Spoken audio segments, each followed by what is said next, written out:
wish to direct my questions to Ms. Gina F. Acosta. Ma'am, good afternoon. Good afternoon po, ma'am. Good afternoon po, Mr. Chair. At sa lahat ng mga congressman na nandito, maayong hapon sa inyong tanan.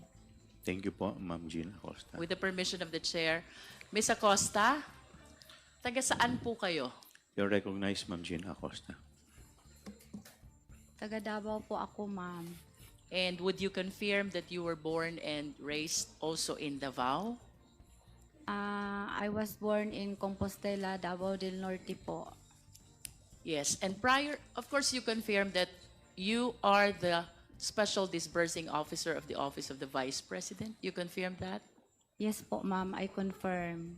Prior to your appointment as SDO, saan po ang trabaho nyo? Sa Office of the Vice President po, under sa Office ng Chief of Staff.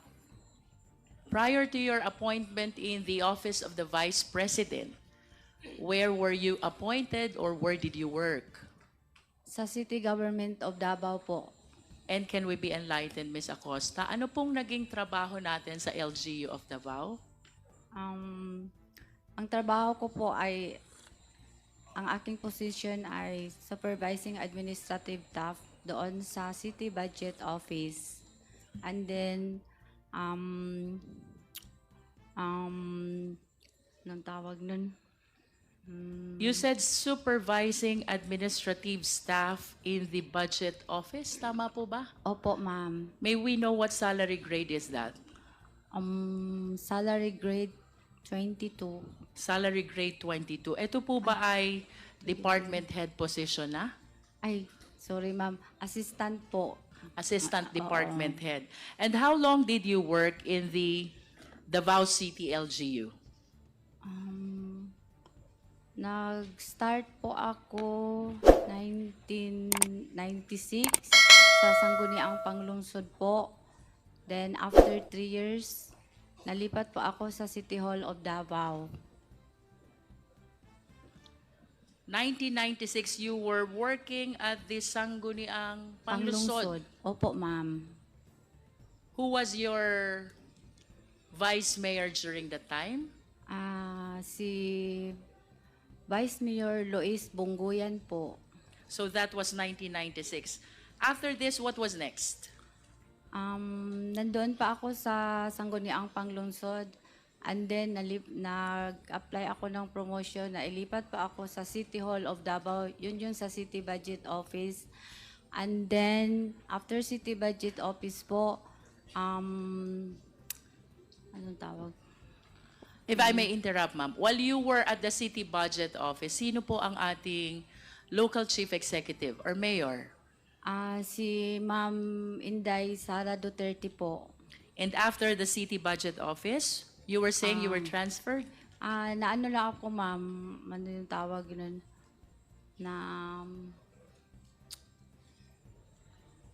Ma'am, pwede po magpatulong ako sa aking abogado?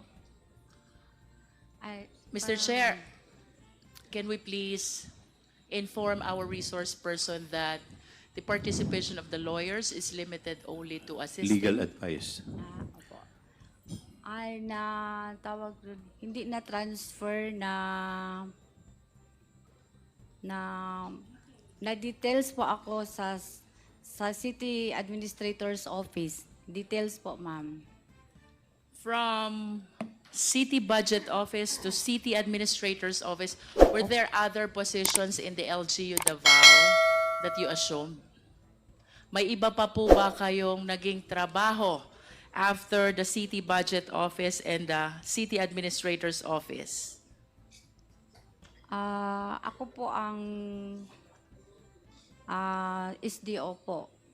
SDO po ng? Ng confidential din po. Are you referring to LGU of Davao City? Yes po. You are saying that you were the Special Disbursing Officer of Davao City Confidential Fund. Yes po. Can you please enlighten us, ano pong inclusive period nung City Budget Office? As far as you can recall. Yung na-employ po ako sa City Budget Office, ma'am. 1990. 1996. Inclusive period, ma'am. From what year to what year? Di ko naman maalala, ma'am. Sorry po, ma'am. Okay. How about the administrator's office? Can you still recall? Yes po, 20...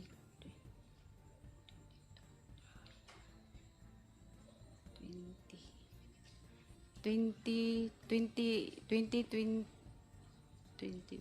2016 or 18 2016 to to 2022 of June. 2022 of June.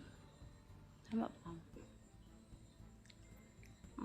But you mentioned a while ago that you work as well as the Special Disbursing Officer of the Davao City Confidential Fund.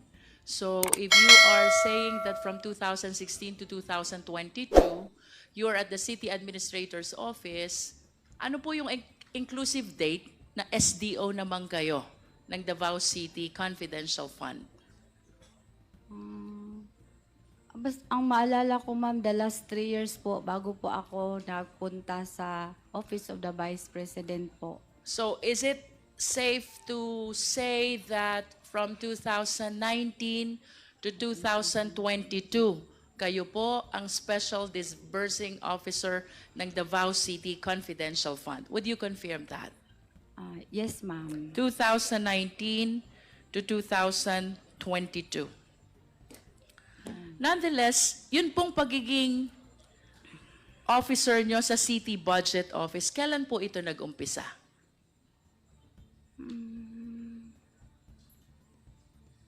Your first employment at Davao City LGU is Sangguniang Bayan. Tama po? Sangguniang Panglungsod po. Can you please give an approximate year?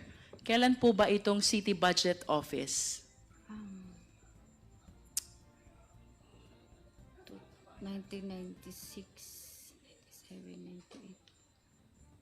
98, 99. Di ko masyadong matandaan, ma'am. Basi, sorry, nagbisaya ako po. Basi Approximate 19 year lang, ma'am. 99, 96, 97, 98. Reasonable guess. Mga, kasi nag-start ko sa Sangguniang Panglungsod is 1996. Was it after the- 97, 98. 99 yata, ma'am. 1999. Okay. Let's assume from 1999 to 2022, you work as city budget in the City Budget Office, followed by the Administrator's Office, and then to be particular from 2019 to 2022, kayo na po ang Special Disbursing Officer of the Davao City Confidential Fund. You confirm, ma'am? Yes po, yung mayor po si Ma'am Sara Duterte. But you will confirm also, Ms. Acosta, that during your time in the City Budget Office, ang atin na pong Vice Presidente ang inyong mayor? Because you said a while ago, it was the Vice President who was the LCE during that time. Tama po ba? At least can you confirm, noon po bang nasa City Budget Office kayo, sino pong mayor? Si Ma'am Sara Duterte. Ang atin Si pong Ma'am Vice Sara. Presidente. Opo, opo. Okay po. Noon pong nasa Administrator's Office kayo, sino po ang mayor?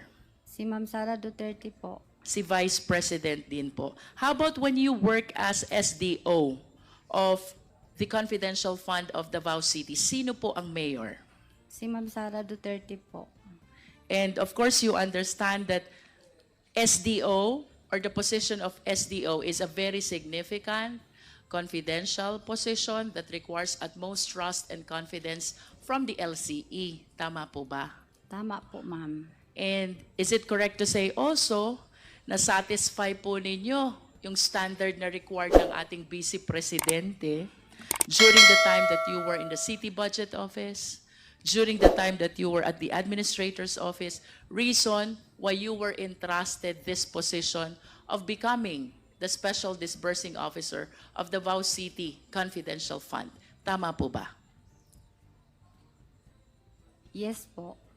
Because otherwise, kung hindi po kayo pinagtitiwalaan ng ating presidente, this entails huge amount of confidential fund. I believe na hindi po kayo i-appoint bilang special disbursing officer. Yes po. You confirm that? Yes po, ma'am. After your appointment and employment as SDO of Davao City LGU Confidential Fund, ano pong sumunod na dito? Nalipat po ako sa Office of the Vice President, ma'am. Sa tingin niyo po kaya, Ms. Acosta, what is the reason kung bakit ipinagtiwala po sa inyo ng ating Vice Presidente ang pagiging Special Disbursing Officer ng OVP? By the way, Ms. Acosta, kung yun pong 2019 to 2022, your position as SDO specifically pertains to Confidential Fund of Davao City LGU, that's what you said earlier. Ano naman po itong pagiging SDO nyo sa OVP? To what particular fund were you appointed as the Special Disbursing Officer? Sa confidential funds po. Confidential fund din po. Tama po bang sabihin that with your length of stay in Davao City, bilang Special Disbursing Officer Confidential Fund, somehow, na-master nyo na kung paano i-utilize ang confidential fund? Na-master gamay, ma'am, pero sa ako ang edad, murag, ang uban din na nako ma-recall. Mr. Chair, I lament that the people will not understand Meron what... po bang marunong mag-translate? Ma'am, pwede po paulit. Parang Pakiulit po Kabalo ko ninyo yung mag-Bisaya, inyong binanggit. Okay po. Ang pangutana ni ma'am kay sa kadugay-dugay na nako na nagiging SDO, kabalo na ba ako, na master na nako ang pamaagi o unsa ang trabaho sa SDO. Tama ba, ma'am? Mr. Chair, yung tanong daw ni Kong Jinky, sa tagal daw ho niya ng SDO, alam din ho daw niya kung ano yung pamamaraan at pagtakbo at trabaho ng SDO. Ms. Acosta, saan po kayo mas komportable? Tagalog or English?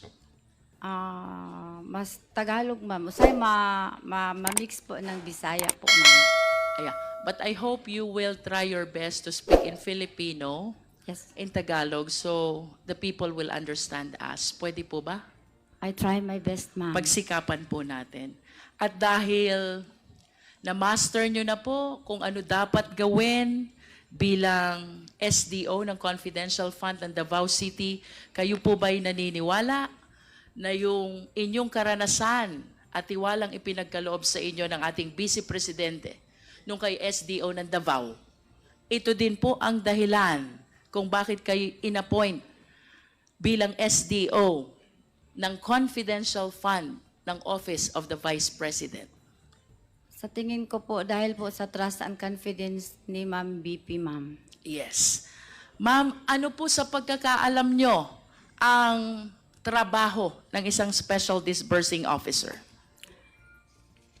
Ang pagkakaalam ko, ang trabaho ng isang disbursing officer ay siya po ang in charge to disburse the amount and therefore accountable po siya. In addition po sa disbursement, ano pa pong naaalala nyo na isa sa mga pangunahing trabaho ng SDO? Siya po ay isang accountable person. Accountable person. Would you agree with me? Kayo ho ba'y sasang-ayon na bilang SDO, kasama po kayo sa gumagawa ng financial plan? Yes, ma'am. Sasang-ayon din po ba kayo bilang SDO? Kasama din po kayo sa preparation ng liquidation report? Yes, ma'am. Bilang SDO, kasama din po kayo sa certification kung saan ginamit ang confidential fund? Yes, ma'am. At bilang SDO, kasama din po kayo sa preparasyon ng ating accomplishment report. Tama po ba? Ang accomplishment report po, ma'am, ay magbe-base po ako sa aming... But nevertheless, Ms. Acosta, kasali po ba kayo dun sa gumagawa ng accomplishment report? Yes, ma'am. Yes. Ang na-mention ko po, Ms. Acosta, is the entire process of utilization. It starts with the preparation of the financial plan, tapos susundan po ito ng disbursement. Under the disbursement, dito po tayo nagkakaroon ng encashment of check. And after the encashment of check, after the utilization of the same, papasok po yung liquidation of report, and then the certification that the same were utilized properly. Pagkatapos may isasubmit din po kayong accomplishment report. What I said, Ms. Acosta, represents the entirety of the utilization process of confidential fund. At ang nangangahulugan po, Ms. Acosta, alam nyo, simula umpisa ng proseso hanggang katapusan kung anong nangyari doon sa confidential fund. Tama po ba? Sa, sa trabaho ko ngayon bilang SDO, ma'am, ang aking nalalaman po ay pag nakuha ko na po ang pera, kasi may information po ako na ibigay ko po Sandali sa po, aming Ms. Acosta. Ang atin pong katanungan ay simula po sa financial plan, disbursement, liquidation, certification, accomplishment. Ito na po ang kabuuan ng proseso ng paggamit ng utilization fund. Which means, dahil kasali kayo sa lahat ng ito, alam nyo kung anong nangyari sa confidential fund ng OVP. Tama po ba? Tama po, ma'am. Okay. May I request the Secretariat to please flash the disbursement voucher? Comsec. Question, Ms. Acosta. Who gives instruction for the preparation of disbursement voucher? Si BP po. Let me go back to the financial plan first. Yes po. Who prepares the financial plan? Ako po at ang aming designated security officer. You are the one, along with the security officer, who prepares the financial plan. Who then approves the financial plan? Approved by the head of agency. And the head of the agency is? Ma'am BP Sara po. Okay. Now we go to disbursement voucher. Who gives instruction to prepare the disbursement voucher, ma'am? Sino po ang nagbibigay ng instruction para gawin ang disbursement voucher? Pag nirelease na po ang SARO, mag-instruct po sa akin ang head of agency na pwede na po mag-prepare ng disbursement voucher. And the head of agency is? Ma'am BP Sara po. Yes. Secretariat, please, our disbursement voucher. What we will be flashing, Ms. Acosta, is our disbursement voucher dated December 20, 2022. Do you see your signature in the document? Yes, ma'am. Can you please direct us where signature is? Would I be correct? It is at the bottom left, Yes, ma'am. which Yes. means that you were the one who received the check Yes, ma'am. with the number 244,027. This is December 20, 2022. Yes po. Across your signature is your name, Gina F. Acosta. Yes, ma'am. You confirm this? Yes, I confirm po. Just for the record, Ms. Acosta, do you confirm the authorship of this signature appearing in the disbursement voucher? Perma niyo po ba ito? Yes, ma'am. Yes. And since you were the one who received the disbursement voucher, it is understandable that the check is issued to your name. Yes Tama po. po? Tama po, ma'am. Can we flash the check, Secretariat, please? Would you confirm to us that this is the check that corresponds to the last quarter of 2022? Yes, ma'am. I confirm. Yes. What did you do with this check, Ms. Acosta? Ano pong ginawa niyo sa checking ito? Pag tinatawagan na po ako ng aming cash division na okay na po yung cheque sa Sandali po. Sino po yon? cash division po. Cash division po ng ng Office of the Vice President. Office of the Vice President. The check is in your possession already. Nasa inyo na pong pangangalaga. Ano pong ginawa nyo dito sa cheque na to? Magpa-encash po sa Land Bank. Nagpa-encash sa Land Bank. Saan po ba particular branch nyo in-encash itong cheque na to? Sa Land Bank Show. Land Bank Show Boulevard. Opo. Can you please read the amount indicated in the check? How much is this check? 125 million pesos po. And can you please enlighten us? Kailan nyo po ba ito in-encash? December 20, 2022. And that is the same date as the issue. Mabilis lang ho ba maggawa ng cheque sa inyo? Mabilis lang po ba? Sa tingin ko mabilis kasi andyan naman agad ang cheque po. As a matter of fact, ma'am, the date of the disbursement voucher, the date of the check, and the encashment of the check are the same. That is December 20, Yes po. 2022. And please walk us through. Paano ho ba ninyo ginawa itong encashment ng checking ito? Medyo nakakapaisip lang po considering the huge amount equivalent of this check, 125 million.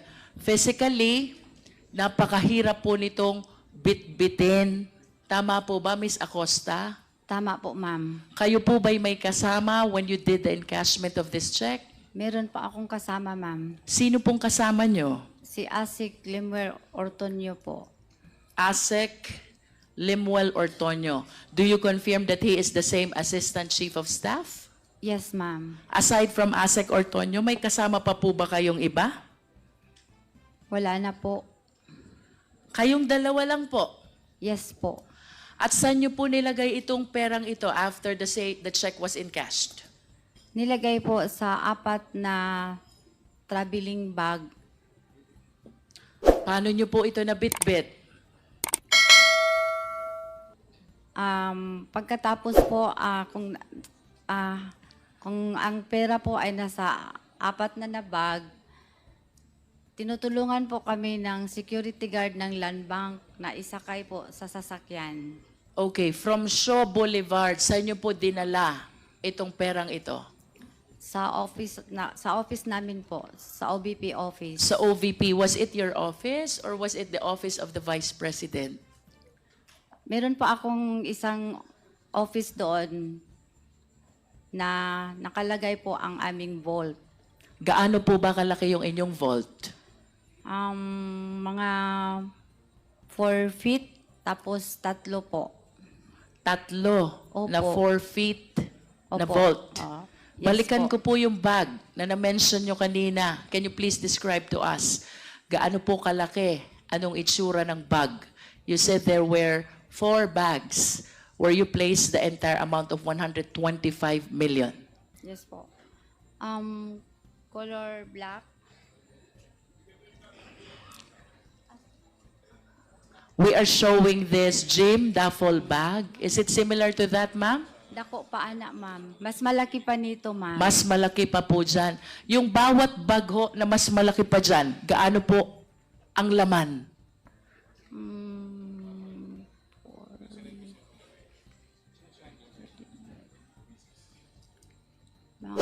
More than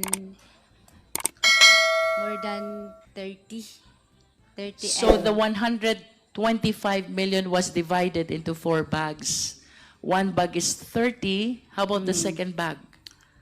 30 po. 30 also. The third bag is? Minsan po ma'am, more than 30 po. A little more than Oo, 30. 30. And the fourth bag is more than 30 also. oo. The total of which is 125 million. Ilan ho ba security guard yung tumulong sa inyo? Nung nilagay na po ang pera sa bag, 2 pong security guard ng Land Bank po. Land Bank Show Boulevard. Opo. Tanong, Miss Acosta, hindi po ba kayo natakot magbitbit ng ganito kalaking halaga na pera? Considering the possibility na baka ma-hold up kayo. Remember, you're covered by a fidelity fund, bond. Yes, And po. one of the reasons is the possibility of losing this huge amount of money. Yes, ma'am. Bukod po ba kay Mr. Ortonio, sino pa po bang kasama niyo sa sasakyan? Driver po. So there were 3 of you only. 2 pong sasakyan, ma'am. 2 drivers? Opo, isa po ang nagda-drive sa akin, isang sasakyan. Tapos isang sasakyan po ang sinasakyan ni Asik Ortonio. And were you seated, so you mean you are seated on different cars? Yes, ma'am. Yung isang sasakyan, ang kasama niyo po'y driver lang, and the other car, Mr. Ortonio and the driver. Yes, ma'am. Balikan ko po yung question ko, Ms. Acosta. Hindi po ba kayo natakot, ninervyos, nag-alala? This is 125 million. Natakot po, ma'am. Kaya nagpasama po ako kay Asik Ortonio po. And do you believe that ASEC Ortonio has the capability to secure not just you, but even the 125 million? I believe po kasi lalaki naman po siya kaysa babae ang kasama ko. Nag-convoy po kami, ma'am. Yeah, usually, ang mga hold-uppers po, may mga barel. Tama po ba? Yes Si po. Mr. Ortonio po ba, does he have a firearm also? Hindi ko po alam, ma'am, kung may dala siyang baril. Then what ma'am. gives you the confidence na pagkasama nyo si ASEC Ortonio, okay na kayo? At least 2 sasakyan po, ma'am. Hiwalay.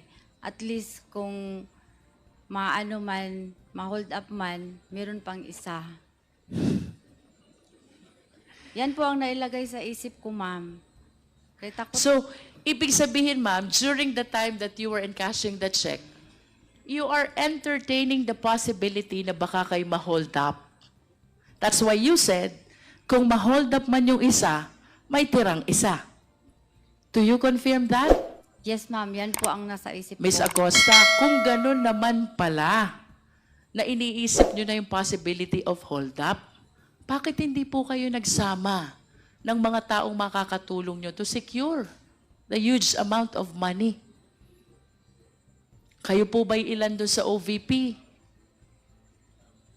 Wala po bang security guard doon or security officers or perhaps the member of the security team of our Vice President who could have helped you secure this huge amount of money?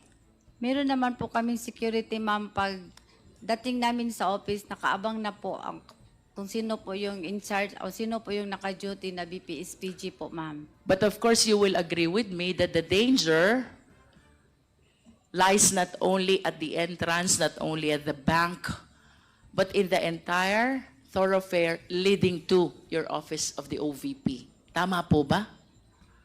Yes po, pero Balikan Dasal ko po po ako. yung tanong ko kanina, Miss Acosta. Ang sabi niyo po kanina, iniisip niyo na habang nag-encash, kung ma-hold up yung isa, may tira pang isa. Bakit hindi po kayo nagdala ng security to help you secure the huge amount of money and even your life, Miss Acosta? Of course, we're watching news, di ba? Cellphone lang, namamatay na. Small amount of money lang, namamatay na. How much more this 125 million pesos, which apparently do not belong to you, but belong to the government. kasi ang driver po namin, ma'am, ay member po siya ng BPSPG.